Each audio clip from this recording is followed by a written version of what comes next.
فقد افترى إثما عظيما. Assalamualaikum warahmatullahi wabarakatuh.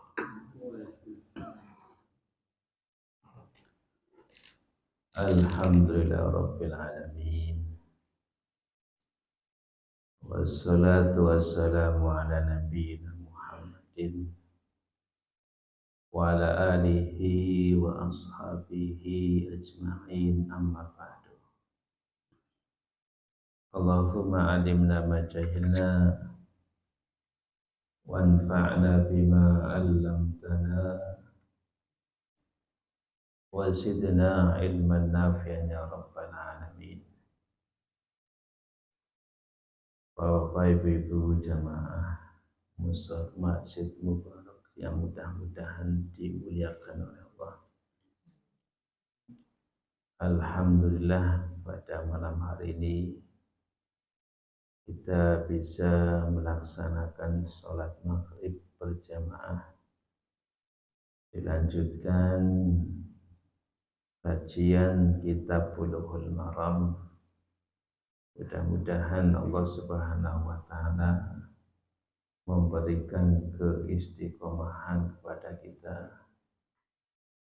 dan memberikan barokah ilmu yang bermanfaat. Kita lanjutkan pembahasan hadis. Kita masuk bab baru, yaitu babu adabi qada'il hajati. Bab yang berkaitan dengan adab-adab di dalam buang hajat. Hadis yang ke-86. Naqalal muallifu rahimallahu ta'ala an Anas bin Malik radhiyallahu anhu qala kana Rasulullah sallallahu alaihi wasallam idza dakhala al-khala'a wa ta'a khatamahu akhrajahu al-arba'atu wa huwa ma'lulun. Hadis dari Anas bin Malik radhiyallahu anhu qala, ia berkata, kana Rasulullah sallallahu alaihi wasallam, adalah Rasulullah sallallahu alaihi wasallam, idza dakhala al-khala, apabila beliau masuk ke dalam tempat buang hajat, wa ta'a khatamahu, beliau melepaskan cincinnya, akhrajahul arba'atu, dikeluarkan oleh arba'ah. Arba'ah itu apa? Kemarin Ahmad, kemudian Nasa'i, Tirmidzi, Ibnu Majah. Wa huwa ma'lulun, dan hadis ini ada illah. Illah itu artinya ada cacat, karena diriwayatkan dengan cara mu'an'an, tetapi cacatnya ini tidak sampai kepada hadis yang maudhu, dan dikuatkan dengan riwayat-riwayat yang lainnya.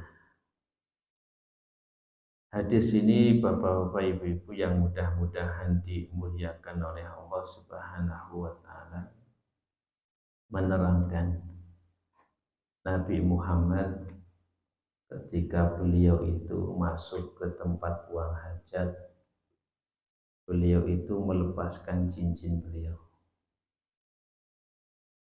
Jadi para ulama membahas Nabi Muhammad itu manusia seperti kita. Artinya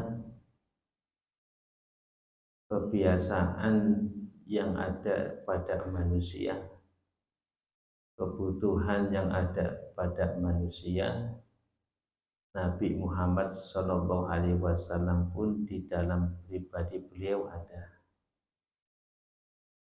Beliau adalah manusia sebagaimana manusia yang lainnya. Beliau buang hajat sebagaimana manusia yang lainnya buang hajat. Ini menunjukkan bahwasanya tidak ada hak rububiyah dan tidak ada hak uluhiyah. Artinya Nabi itu adalah seorang manusia, seorang hambanya Allah dan tidak punya hak untuk disembah, tidak punya hak untuk diibadahi.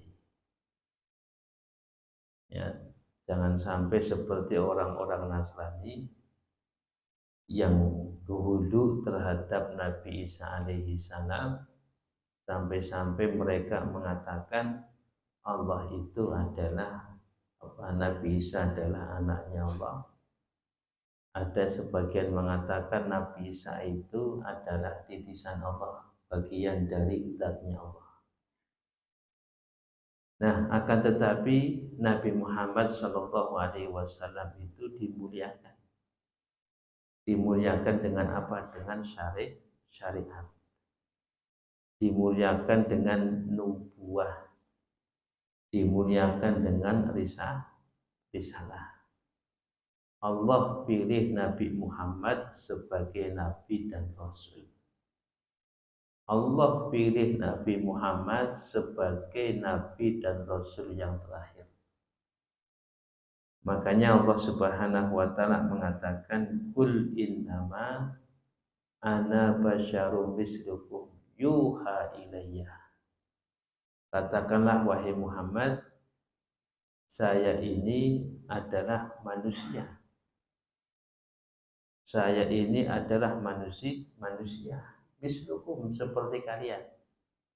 Akan tetapi aku ini diberi wahyu oleh Allah Subhanahu wa Ta'ala. Tetap kita muliakan Nabi karena beliaulah yang dipilih oleh Allah sebagai Nabi dan Rasul. Akan tetapi sifat basyariahnya itu masih ada pada jiwa, pada jasmani Nabi Muhammad Sallallahu Alaihi Wasallam. Nah, Bapak ibu-ibu yang mudah-mudahan dimuliakan oleh Allah. Kemudian di sini Anas bin Malik menceritakan Nabi Muhammad Sallallahu Alaihi Wasallam kana idza dakhala al-khala. Ini menunjukkan bahwasanya idza dakhala al-khala. Secara gramatikal bahasa Arab, kalau ada uslub yang demikian menunjukkan istimrar, menunjukkan terus-menerus. Artinya Nabi itu setiap kali ke tempat buang hajat beliau itu melepas cincinnya. Ini menunjukkan istimroriyah. Nah, kenapa demikian? Para ulama itu menjelaskan karena cincin Rasulullah Shallallahu Alaihi Wasallam sebagaimana di dalam beberapa riwayat itu diceritakan Nabi Muhammad Shallallahu Alaihi Wasallam cincin beliau di situ ada tulisan Muhammadun Rasulullah. Muhammadun satrun, artinya lafaz Muhammad itu di bawah. Kemudian Rasulun itu di atasnya Muhammad. Allahu itu di atasnya tulisan Rasul. Jadi Muhammad Rasulullah. Nah, maka di sini mengandung maksud bahwasanya makruh hukumnya ketika kita itu masuk ke dalam tempat buang hajat, ya baik itu kamar mandi ataupun WC, membawa sesuatu yang di situ ada penulisan nama Allah atau lafaz Allah atau sifat atau asma Allah. Ya, entah itu misalnya maaf ya mushaf Al-Quran ataupun buku-buku yang di situ disebutkan nama Allah atau sifat Allah, maka ini makruh untuk dibawa ke dalam tempat buang hajat. Nah, kenapa? Karena Nabi Muhammad SAW itu apa? Melepas cincinnya. Nah, terkecuali dalam keadaan. Ini kecuali dalam keadaan. Dalam keadaan darurat. Misalnya takut akan hilangnya tas misalnya. Ya, misalnya tas kita itu berisi apa? Mushaf. Ya, tas kita itu misalnya berisi apa? Berisi buku yang di situ ada tulisan-tulisan nama Allah. Kalau takut demikian, takut hilang kalau ditaruh di luar, maka ini tidak mengapa, yang penting tulisan itu terbungkus dengan kain ataupun terbungkus dengan apa? Tas ataupun terbungkus dengan yang lainnya. Nah, itu apa namanya yang dikatakan oleh Syekh Shalih Ibn Fauzan hafizallah ta'ala. Nah, jadi secara hukum makruh hukumnya. Tetapi ketika dalam keadaan memang ya ditakutkan sesuatu itu akan hilang, misalnya tas misalnya akan hilang, maka tidak mengapa ya untuk dibawa masuk. Kemudian Bapak Ibu-ibu yang mudah-mudahan dimuliakan oleh Allah Subhanahu wa taala. Di dalam hadis ini juga para ulama menyebutkan tentang bolehnya seorang laki-laki itu memakai cincin. Bolehnya seorang laki-laki itu memakai cincin selama cincin tersebut itu tidak terbuat dari emas. Selama cincin itu tidak terbuat dari emas, maka tidak mengapa. Meskipun harganya lebih mahal. Ya, biasanya pakai apa batu itu. Ya, kan ada batu yang memang lebih mahal dari emas kan ada. Ya, atau demikian lihat. Nah, yang penting itu tidak terbuat dari emas. Nah, itu tidak mengapa. Nah, makanya diceritakan di dalam beberapa riwayat. Di dalam sebuah riwayat yang diriwayatkan masih Anas bin Malik itu dikatakan bahwasanya Nabi Muhammad SAW itu memakai cincin dan beliau itu memakainya itu min yadihil al-khinsir min yadihil yusra. Jadi beliau itu memakai cincin itu di sebelah tangan kiri, beliau itu meletakkannya di jari kelingking. Nah, di sini, nah, jari kelingking ini, nah, beliau itu naruhnya di sini. Nah, itu menurut riwayat Anas bin Malik. Meskipun ya sah-sah saja kalau kita menaruhnya itu di jari apa? Jari manis misalnya. Di sebelah kanan misalnya tidak masalah. Sebagaimana yang disebutkan oleh Imam Nawawi rahimahullahu ta'ala. Tapi kalau menurut riwayat Anas bin Malik, beliau itu memakai cincin itu di khinsir. jari kelingking sebelah kiri. Nah, boleh menggunakan apa? Cincin, baik di sebelah tangan kanan ataupun tangan kiri. Nah, dengan menggunakan batu atau dengan menggunakan apa? Besi atau menggunakan kuningan. Yang penting bukan emas atau campuran emas. Nah,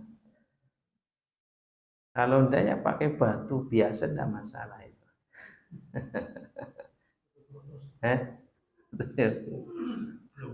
Iya, enggak. Jadi kita itu ngikut sunnah pakai apa namanya, pakai cincinnya kan gitu. Dan cincin beliau itu apa namanya, ininya apa? Kalau dalam batu fasud. Jadi ininya apa? Itu seperti telur burung. Telur burung tahu ya, telur burung. Jadi beliau itu ini menonjol. Nah, cincinnya menonjol di situ. Nah, makanya seperti batu kan menonjol itu. Nah, jadi demikian menurut riwayat Anas bin Malik. Jadi kesimpulannya hadis ini menunjukkan bahwasanya makruh hukumnya seseorang membawa apa sesuatu yang di situ ada nama Allah atau sifat Allah atau tulisan Allah. Nah, kalau kecuali dalam keadaan apa darurat, takut kalau misalnya ditaruh di depan itu nanti akan hilang, maka tidak mengapa dibawa ke dalam.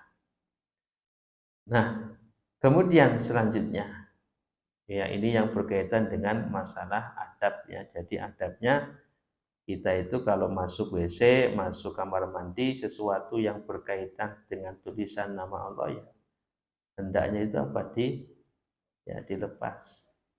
Ya misalnya kalau baju misalnya itu, ya, baju ada tulisannya apa, la ilaha illallah. Ya kalau bisa, kalau memang istilahnya ndak bisa dilepas ya ditutupin. Ditutup dengan apa?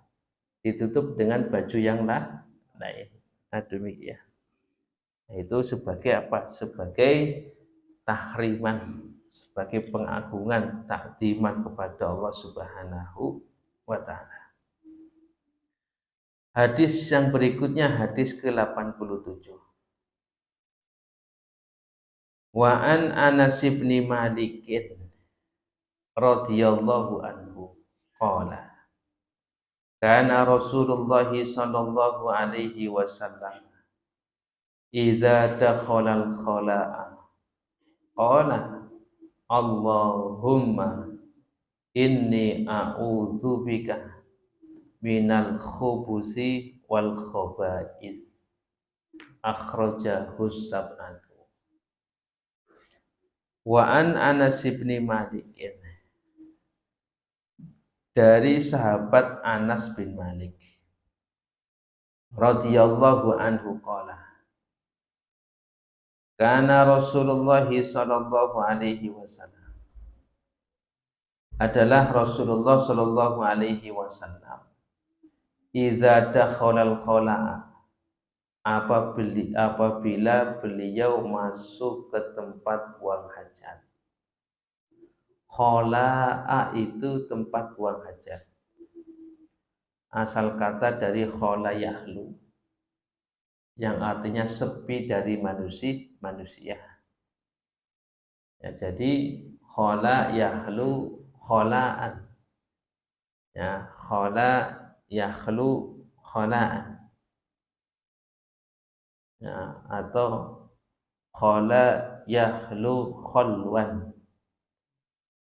Ya, atau khala yahlu khalwatan. Nah, gitu. Itu nahwunya dengan sorobnya demikian. Jadi khola artinya sepi. Khola yakhlu kholwatan, kemudian jadi khola. Khola itu tempat yang sepi yang digunakan untuk buang hajat. Nah, khola ketika beliau masuk ke tempat buang hajat, beliau berdoa, Allahumma inni a'udzubika minal khubusi wal khaba'isi. Akhrajahul sab'atu, dikeluarkan oleh sab'ah. Masih ingat sab'ah? Bukhari, Muslim, kemudian Ashabus Sunan, kemudian ditambah dengan Ahmad. Nah, ini diingat-ingat.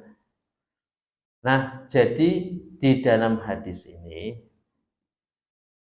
Nabi Muhammad Sallallahu Alaihi Wasallam itu menganjurkan apabila hendak masuk ke dalam tempat buang hajat ada doa. Doanya Allahumma inni a'udzubika minal khubusi. Allahumma ya Allah, ini sesungguhnya aku a'udzubika, berlindung kepada Engkau, minal khubusi. Ada yang membaca al-khubsi, ada yang membaca al-khubusi. Artinya setan, ya, al-khubus itu setan laki-laki. Wal khobais, khobais itu setan perempuan. Nah, jadi ada setan bangsa jin yang laki-laki dan setan bangsa jin dari yang perempuan. Nah, kenapa demikian? Karena tempat buang hajat, baik WC ataupun kamar mandi, itu masakinul jin, ya, tempat tinggalnya apa? Jin. Nah, kemudian di dalam riwayat yang lainnya ada tambahan, yaitu lafaz bismillah. Ya, lafaz bismillah. Jadi sebelum Allahumma inni a'udzubika minal khubusi wal khaba'is itu didahului bismillah. Allahumma inni a'udzubika minal khubusi wal khaba'is. Nah, ini diriwayatkan di dalam Sunan Tirmidzi. Nabi Muhammad SAW menyampaikan, satru ma baina a'yunil jinni wa aurati bani adama idza dakhala ahaduhumul khala an yaqula bismillah. Kata Nabi, pembatas, penghalang antara mata-mata bangsa jin dan auratnya Bani Adam, ketika salah satu di antara mereka masuk ke tempat buang hajat, yaitu mengucapkan bismillah. Jadi bismillah inilah, ya, kata Nabi, yang akan menghijab, yang akan menutup dari pandangannya bangsa jin. Ya, jadi bismillah itu adalah satu penghalang pandangan bangsa jin dari apa? Auratnya Bani Adam. Jadi bismillah, Allahumma inni a'udzubika minal khubusi wal khaba'is. Supaya kita itu terhindar dari penglihatan bangsa jin terhadap aurat kita, dan juga kita itu terhindar dari gangguan bangsa jin. Makanya para ulama itu menyampaikan, kalau di WC itu jangan terlalu lama-lama. Ya. Jadi jangan terlalu lama di WC, jangan terlalu lama di kamar mandi. Nah, kemudian Bapak Ibu yang mudah-mudahan dimuliakan oleh Allah Subhanahu wa taala. Adapun nanti doa keluar daripada WC itu nanti ada hadis selanjutnya. Jadi hadis ini menunjukkan di antara adab buang hajat ketika kita masuk ke tempat buang hajat yaitu dianjurkan berdoa. Doanya apa?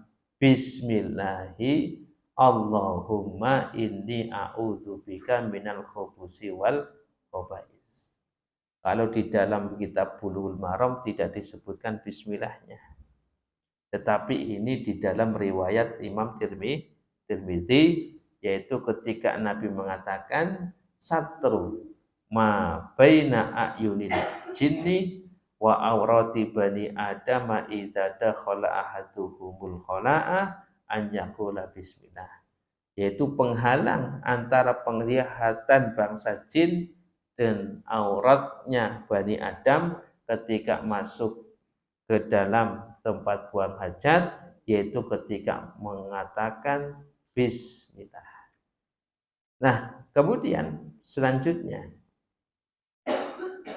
pertanyaannya adalah apakah ini diucapkan ketika kita masuk ke kamar mandi atau masuk WC yang memang kita tujuannya buang hajat? Ya, kalau tidak buang hajat bagaimana? Apakah tetap dianjurkan mengatakan demikian?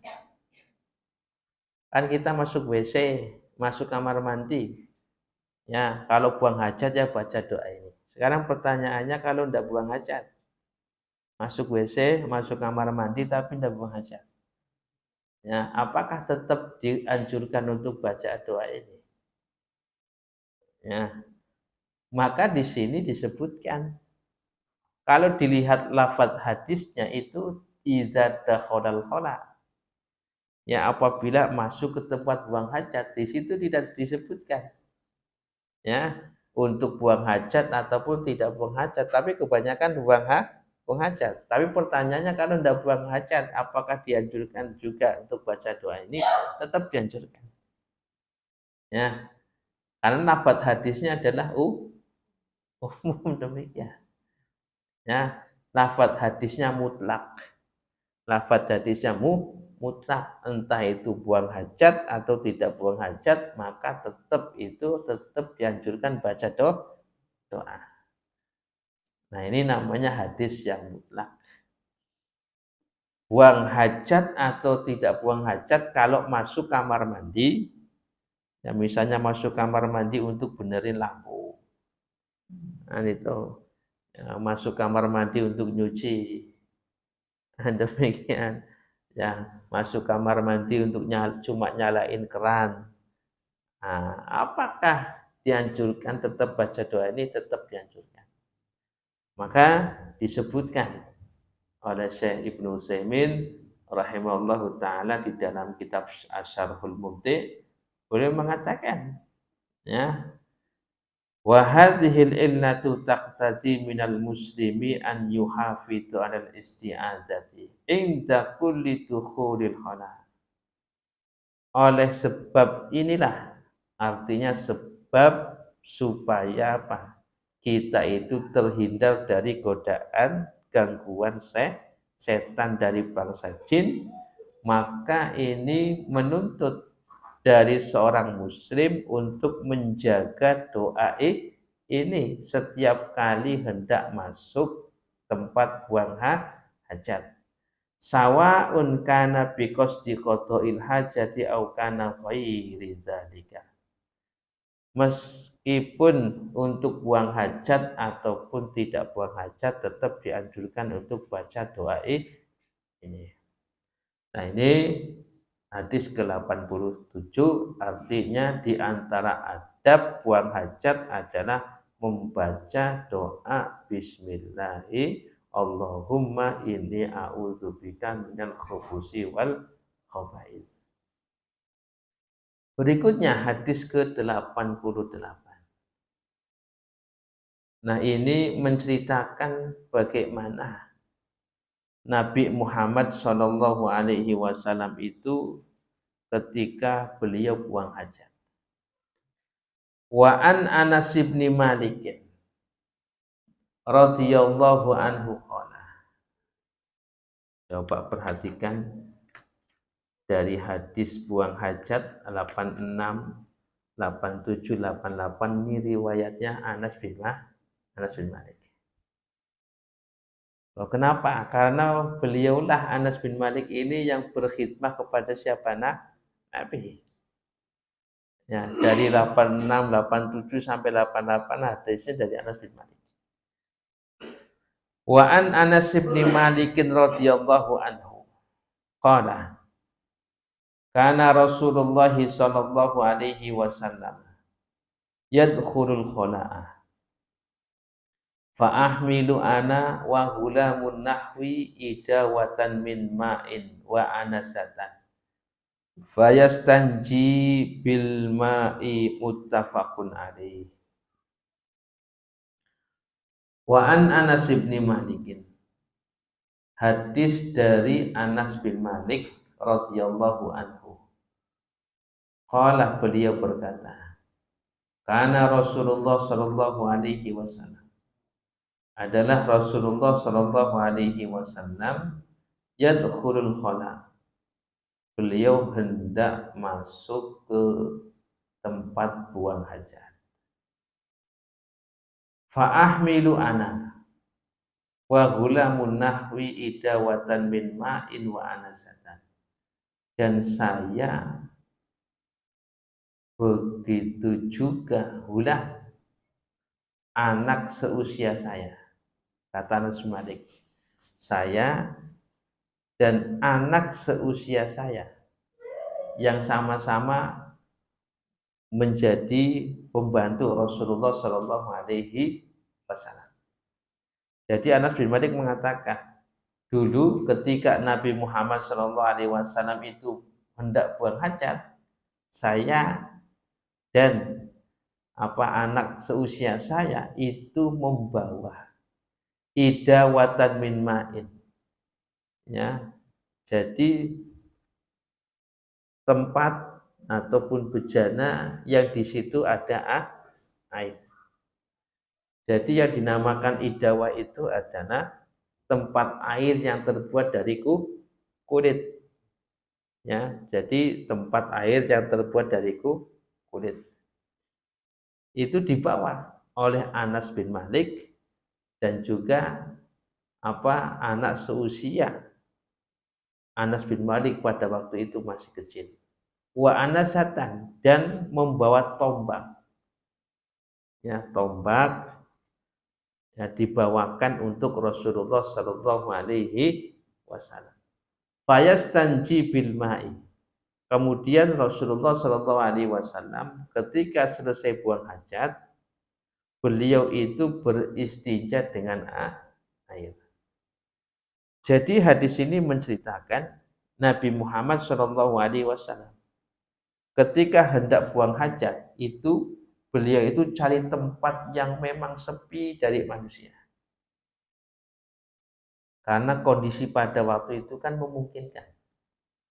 Ya, jadi ketika di padang pasir itu beliau cari tempat yang memang jauh dari pandangan manusia. Kemudian Anas bin Malik dan juga anak seusia Anas bin Malik itu menyiapkan. Apa yang disiapkan yaitu air. Dan juga tombak. Tujuannya apa? Tombak itu nanti ditancapkan untuk menaruh pakaian sebagai penutup. Dan membawa air yang digunakan untuk apa? Beristinja. Nah, maka dari hadis ini para ulama menerangkan, ya, apa yang diterangkan oleh para ulama, inilah disyariatkan untuk berkhidmah kepada orang yang mempunyai keutamaan ilmu. Ya, kepada gurunya, kepada masyayikhnya, kepada ustadz-ustadznya, kepada para ulama, ini berkhidmah. Ya, sampai-sampai khidmahnya Anas bin Malik ini berkhidmah kepada Nabi Muhammad SAW selama 10 tahun. Jadi ibunya, ya, Anas bin Malik itu sudah jadi yatim. Anas bin Malik ketika dititipkan oleh ibunya kepada Rasulullah dalam keadaan sudah yatim. Kemudian ibunya mengatakan, wahai Rasulullah, saya titipkan Anas bin Malik ini sebagai khaidim, pembantu kecil engkau. Nah, 10 tahun. Jadi ini menunjukkan bahwasanya disyariatkan untuk berkhidmah kepada ahlul fadl, orang yang mempunyai keutamaan ilmu, baik guru-guru kita atau para masyayikh kita atau para ulama kita atau para ustadz-ustadz kita berkhidmah kepadanya. Ini ditunjukkan oleh Anas bin Malik. Nah, kemudian di dalam hadis ini juga para ulama menyampaikan disyariatkan ketika buang hajat itu tertutup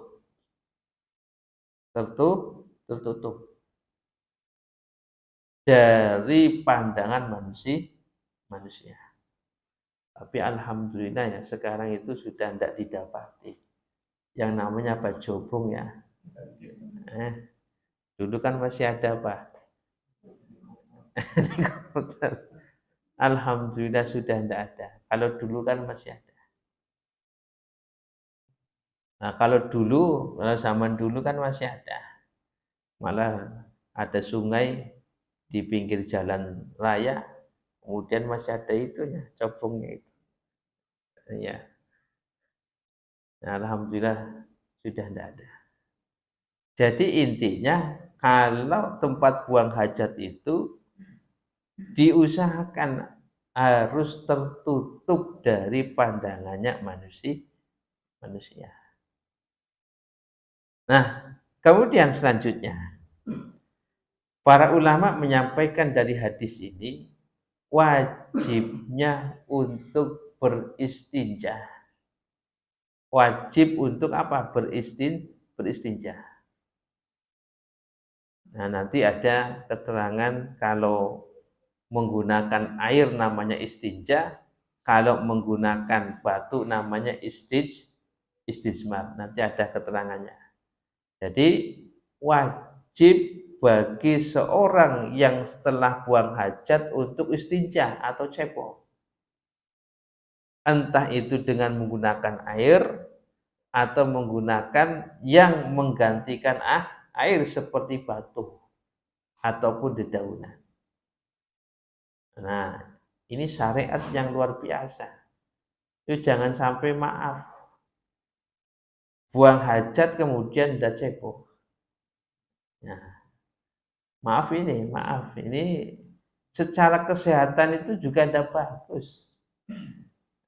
Apalagi secara akhlak lebih-lebih tidak bagus. Dan inilah yang menjadikan tidak sahnya seseorang di dalam sholat. Oh, ada orang buang hajat tidak cepo, kemudian wudhu, kemudian sholat, sah tidak sholatnya? Tidak sah, karena masih membawa apa? Asarun najasah, karena masih membawa najis. Nah, maka di dalam hadis ini ketika Anas bin Malik mengatakan fayastanji bil ma, itu menunjukkan wajibnya beristinja.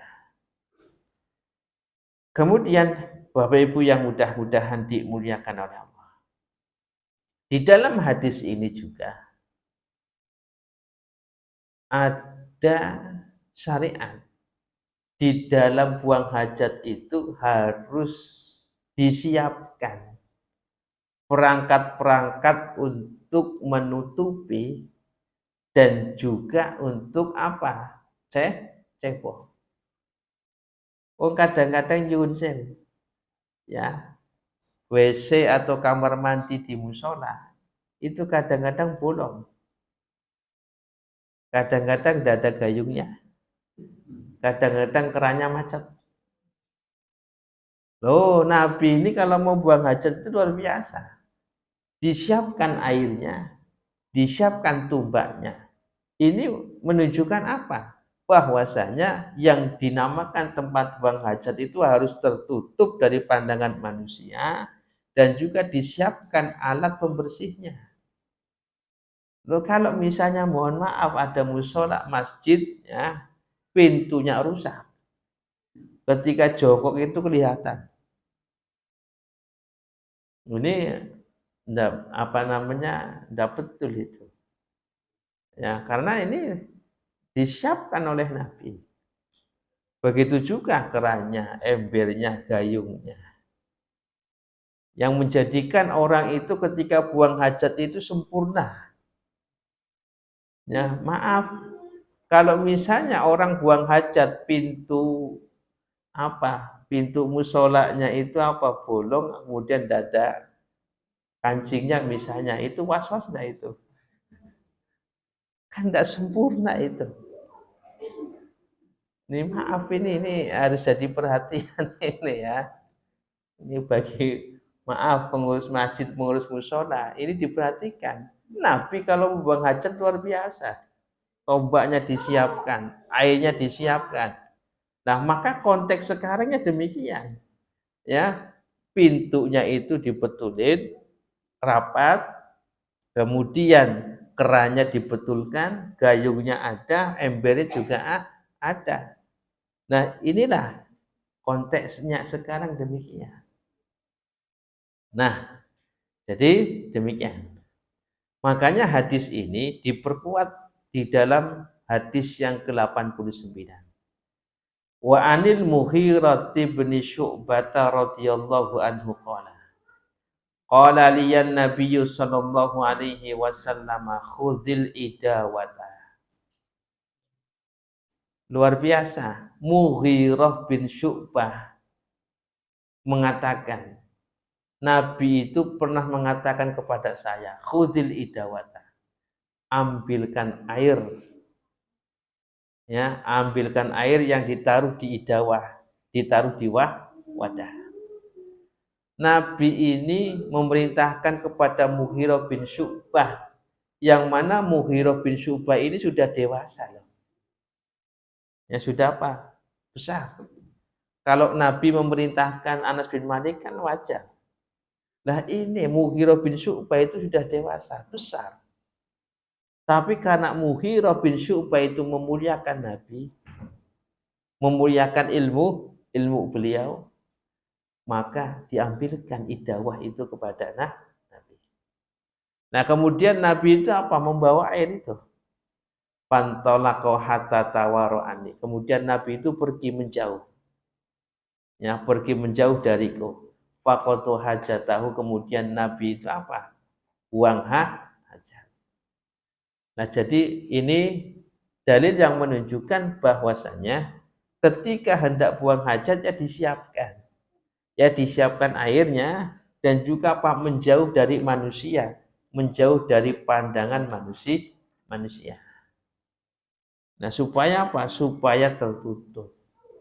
Lu jangan sampai buang hajat kemudian tempatnya tidak tertutup. Yang akhirnya ya terbukanya aurat. Apalagi ya tidak ada alat pembersihnya. Nah, kemudian Bapak Ibu-ibu yang mudah-mudahan dimuliakan oleh Allah Subhanahu wa taala. Di dalam hadis ini juga sebagai adab dalam buang hajat, ketika kita itu memakai pakaian, Jadi pakaiannya itu kita harus hindarkan dari najis. Nah, makanya maaf di kamar mandi ini konteks sekarang ya. Itu ada namanya apa? Ya, untuk cantelan itu loh. Ya, hanger, astok apa-apa itu. Nah, itu perlu. Untuk apa? Naruh baju, naruh jubah, naruh sarung. Supaya apa? Supaya tidak terkena najis. Makanya tujuan Nabi itu membawa itu ya demikian. Supaya apa? Sebagai penutup dan juga apa? Menghindari pakaian dari terkena najis. Oh, luar biasa ini. Ini pelajaran yang luar biasa. Disiapkan semuanya untuk buang hajat. Nah, tapi itu saja yang bisa saya sampaikan. Nah, sekarang barangkali ada yang mau ditanyakan, silakan ditanyakan. Ada yang mau ditanyakan, silakan. Ya, monggo, tafadhol.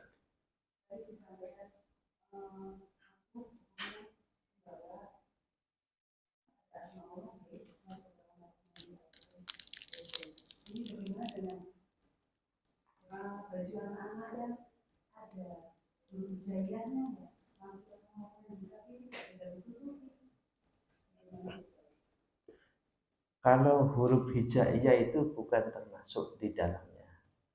Misalnya ada alif, ba, ta, itu tidak masalah. Ya.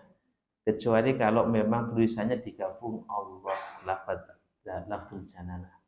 Kalau memang tulisan abata itu tidak masalah. Ya, tidak apa-apa. Hatta misalnya kalau tulisan Arab, ya, koran Arab misalnya. Ya, koran bola misalnya, koran bola nih ya. Ya, koran bola Arab itu masuk ke dalam WC, ya, tidak masalah. Yang penting tidak ada asma Allahnya, karena gitu. Tapi ya janganlah masa masuk WC baca koran itu.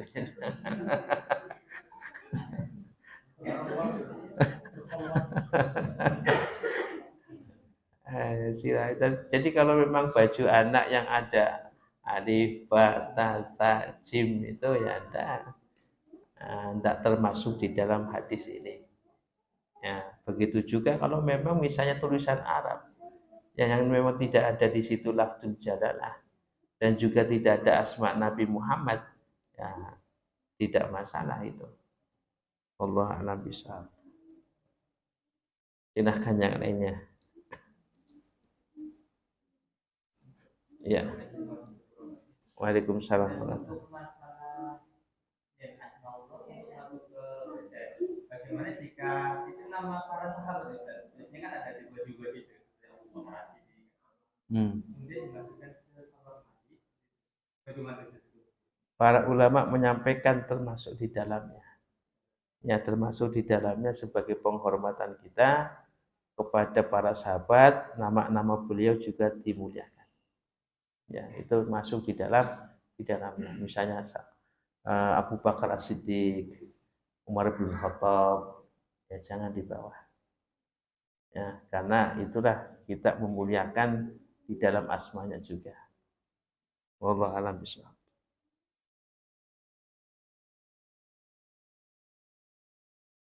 Silahkan yang lainnya.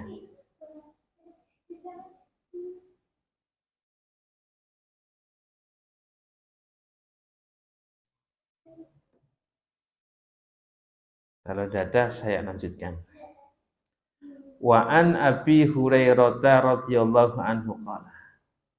Qala Rasulullah sallallahu alaihi wasallam, ittaqul la'anaini alladhi yatakhalla fi tariqin nasi aw fi dhillihim, rawahu Muslim. Wa an Abi Hurairah, dari sahabat Abu Hurairah radhiyallahu anhu, qala, beliau berkata, qala Rasulullah sallallahu alaihi wasallam, telah bersabda Rasulullah sallallahu alaihi wasallam, ittaqul la'anaini, bertakwa apa? Takutlah kalian, ala anaini, dua perkara yang mendatangkan laknat. Alladzi yatakhalla fi tariqin nas, yaitu orang yang buang hajat di jalan yang biasa dilewati manusia. Au fi dillihim, atau di tempat untuk berteduh manusia. Rawahu Muslim. Hadis diriwayatkan oleh Imam Muslim. Jadi hadis ini juga sebagai adab. Ya, namanya orang itu harus menjaga adab supaya tidak menyakiti orang lain. Baik dengan lisan, baik dengan perbuatan. Jangan. Ya, makanya muslim yang baik itu apa? Yang muslim lainnya itu merasa aman dari lisan dan perbuatannya. Loh, di antara yang menyakitkan apa? Buang hajat, maaf, di tempat yang mana biasa digunakan untuk jalan manusia. Ini kebangetan namanya. Ya, alhamdulillah sekarang ya masih ada sih, cuman ya apa namanya sudah pada paham. Iya. Kalau yang maaf yang kotoran sih kayaknya apa namanya ya jarang dijumpai. Cuma yang sering ini yang maaf ini yang buang air kecil ini. Ya. Ini luar biasa. Yang mendatangkan laknat. Maksudnya mendatangkan laknat itu kalau orang yang lewat itu mesti apa? Ngomongnya bagus apa enggak? Mendoakan jelek itu. Ya enggak? Nah itu. Baik, kita lanjutkan pada pertemuan yang akan datang. Subhanakallahumma bihamdika asyhadu an la ilaha illa anta astaghfiruka wa atubu ilaik. Assalamualaikum warahmatullahi wabarakatuh.